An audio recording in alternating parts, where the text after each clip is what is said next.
would like to follow up with a question about the specific forms of American and European denialism. Do you think that these forms can be adequately distinguished? And do you think that there are patterns of a global convergence in denialism? I got interested in this whole question initially because of a big difference between what was happening in Europe versus what was happening in the United States. So if you go back to the early 2000s, I was spending quite a bit of time in Europe. I had a collaborative project with some colleagues in London, in the London School of Economics, and the conversation about climate change was very different than in the United States. So here in the United States, the conversation was often about climate change as a big debate. We didn't really know. Scientists weren't sure. Whereas in Europe, everyone thought, yeah, we know this is happening. And people were much more having a conversation about what the solution should be.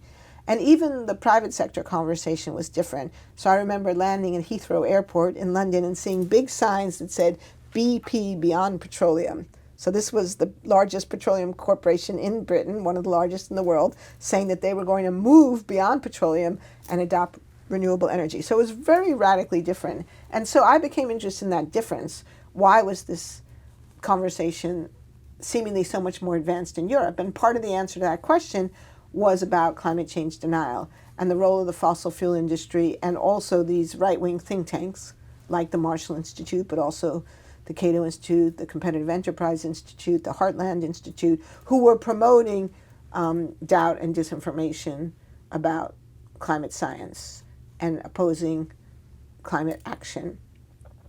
And so when Eric Conway and I wrote Merchants of Doubt, we were really focused on this American story because we thought it was a story that needed to be told.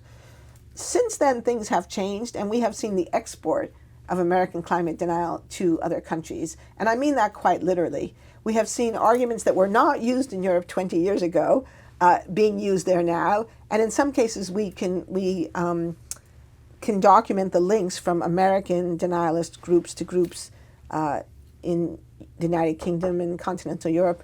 And there's a group called the Atlas Network, which is a kind of umbrella group that was created to facilitate the exchange of information and I think also probably funding between right-wing think tanks, libertarian, anti-government think tanks in the United States and comparable groups overseas. So what we've seen now is that many arguments that would not have been made in Europe 20 years ago are now being made there. And so in that sense, I would say we have to sadly conclude that the conversation in Europe has actually gone backwards.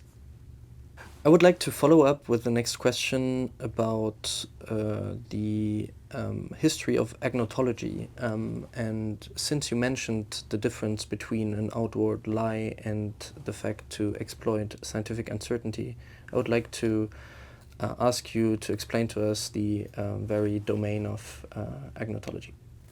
Agnotology is the study of ignorance. Now, you might not think that people need to study ignorance, but historically, historians of science, philosophers of science, have really been interested in the production of scientific knowledge. And traditionally, again, both historians and philosophers have seen the production of knowledge as a process which maybe it's not linear, but it still has a kind of directionality that knowledge is assumed to increase over time. But in fact, there are forces that cause knowledge to decrease. There are forces that cause ignorance to increase. And so I became interested in this a few years ago because of my work on climate change denial and attacks on climate science. And I started working with a group of other colleagues, including Robert Proctor and Londa Schiebinger at Stanford, who were developing this field that they were calling agnotology. That is to say, the study of ignorance, and particularly the social construction of ignorance, the way in which certain social, political, cultural, or economic patterns could in fact foster ignorance. And that includes both deliberate and inadvertent. So there are people who we know have deliberately tried to create ignorance. The tobacco industry obviously is high on that list. But there are also ways ignorance can be produced accidentally or inadvertently. And so in agnotology, we're interested in both.